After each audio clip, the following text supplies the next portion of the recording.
Langkah selanjutnya untuk membangun kampung rendah risiko kebakaran ini, kita bisa dengan membangun kapasitas masyarakat tersebut. Sistem yang ada, tapi kalau masyarakat yang menggunakannya tidak baik, tidak memahami, tidak kuat, itu akan sia-sia tentunya. Oleh karena itu, pendekatan untuk membangun masyarakat, kemampuan masyarakat tersebut sangat-sangat diperlukan. Ada 6 langkah yang dipropos oleh kita untuk membangun komunitas tersebut. Yang pertama yaitu kita mencoba membangun kepercayaan.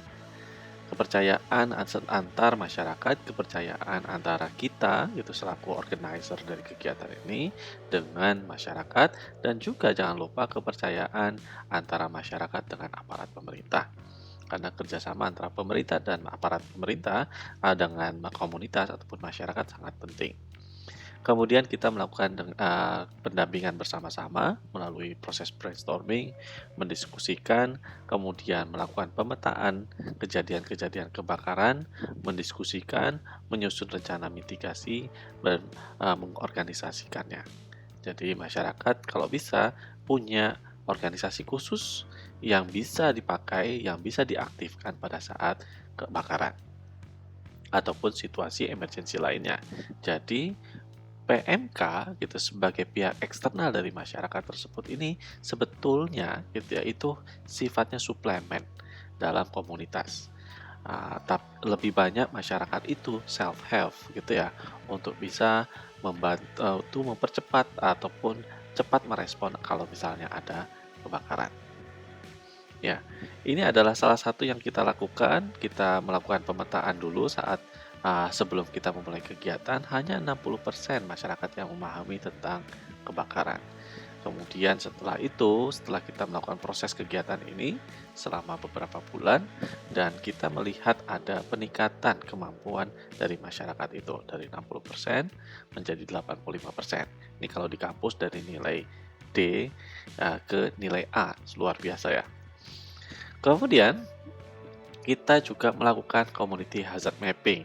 Mapping ini bisa saja misalnya ini adalah contoh gitu ya, hasil mapping yang sudah dilakukan oleh masyarakat dan sifatnya memang mereka berdasarkan pengalaman-pengalaman mereka. Mereka menitikan, oh ini lokasinya yang terjadi kebakaran dengan dampak yang besar atau tinggi, atau misalnya ini ada orang yang ada bangunan yang relatif mudah terbakar karena di situ banyak kertas, pabrik kertas dan seterusnya. Ya, dari berbagai macam eh, mapping tadi gitu ya, kejadian maupun dampaknya, tentunya ini karena di hazard mapping sebetulnya kita transform kepada peta ini. Jadi kita coba melihat di mana sebenarnya terjadi potensi hazard yang lebih tinggi. Hazard itu apa? Kita nanti cek video saya yang sebelumnya ya. Kemudian setelah kita mengetahui mapping, kita mulai melakukan pelatihan bagaimana masyarakat bisa menangani bencana kebakaran saat awal. Karena kebakaran itu harusnya segera direspon, dimatikan pada saat kecil, karena kalau sudah besar sudah susah untuk dimatikan. Jadi ini adalah pakai pelatihan karung goni atau pakai extinguisher gitu ya. Ini yang kita dampingi bersama Bapak dari PMK ini ya. Supaya masyarakat terlatih bagaimana bisa memadamkan kebakaran tersebut. Dan tentunya kita juga memberikan semacam pemahaman, salah satunya adalah masalah instalasi listrik. Karena kejadian kebakaran di perkampungan atau di Surabaya lebih banyak disebabkan oleh konsleting, dan konsleting itu salah satu penyebabnya adalah instalasi listrik yang tidak pas atau tidak betul.